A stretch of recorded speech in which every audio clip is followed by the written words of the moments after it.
Eu nasci morta, mas Deus se deu ao trabalho de soprar de novo. E minha mãe falece na mesa, mas ela infelizmente não resiste. O sonho da minha mãe era ter uma menina. Ela chega no hospital, eu tô sentada, né? Eu nasci pelas pernas, cordão enrolado no pescoço, uma complicação. E minha mãe falece na mesa, precisa ser reanimada. E nisso, quando eu nasci morta, sem nenhum sinal de vida aparente. Mas Deus se deu ao trabalho de soprar de novo. E com isso, minha mãe volta depois, passa um tempinho, ela fica em estado grave, mas ela infelizmente não resiste. Parte no mesmo dia com 21 anos de idade.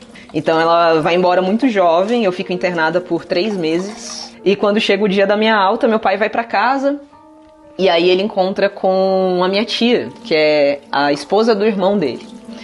E ela olha pra ele e pergunta, cadê a menina, né? E ele fala, ela vai ficar no hospital. Ele realmente me deixa pra adoção. E a minha tia se torna minha mãe. O meu pai, ele me culpou pela morte da minha mãe. Se você não tivesse nascido, ela não teria morrido. E meu pai, ele tinha muito problema com o alcoolismo. Então, quando minha mãe partiu, ele decidiu partir também. E com 13 anos, ele lembrou do meu aniversário pela primeira vez. E ele me deu parabéns. E aí ele falou assim, me pede qualquer coisa. E eu falei assim, eu só queria que você fosse meu pai. E ele falou assim, tá bom. E eu jogava futsal, e aí naquele dia, naquela semana ele foi no meu treino, ele foi me buscar na escola.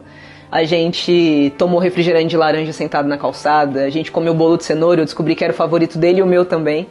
Então eu conheci meu pai, cara, eu tive meu pai por uma semana. Ele realmente me deu o presente que ele prometeu.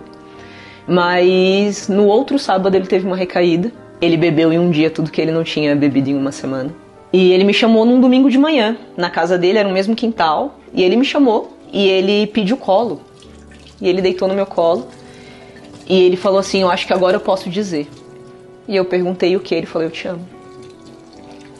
E eu fiquei em silêncio, eu não sabia o que responder. E ele falou assim, eu entendo o seu silêncio, porque eu passei 13 anos calado. E aí eu vi que o lábio dele estava roxo, ele estava gelado. E eu cobri meu pai, eu consigo entender que me deixar no hospital foi a maior prova de amor que meu pai poderia ter me dado.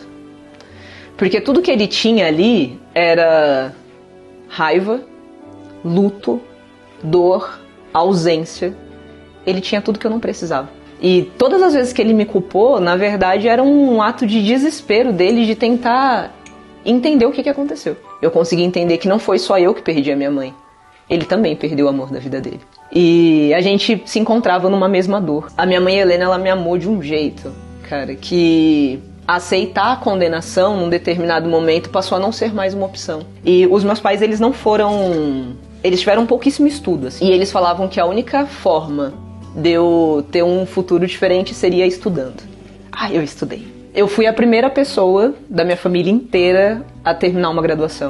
E depois comecei a voltar a minha formação para esse fundo social mesmo. Já que eu fui resgatada tantas vezes, por que não resgatar? Eu escrevi um projeto chamado Água para Todos, que me levou a escavar um poço no sul do deserto do Saara, num país chamado Burkina Faso. E chegando lá, a gente escavou um poço, a gente construiu 25 hortas, a gente conseguiu alcançar 1.500 pessoas, calçando os pés das crianças, levando acesso à saúde. E nasce o Instituto Juntos Brasil. Juntos porque caminhar junto faz toda a diferença. E Brasil porque eu me reencontrei no caminho de volta para casa. Eu tive a oportunidade de, aos 29 anos, ser listada pela Forbes como uma Under 30. Então, eu estou entre as principais lideranças de impacto do mundo. E é muito legal que eu escrevi um livro, né?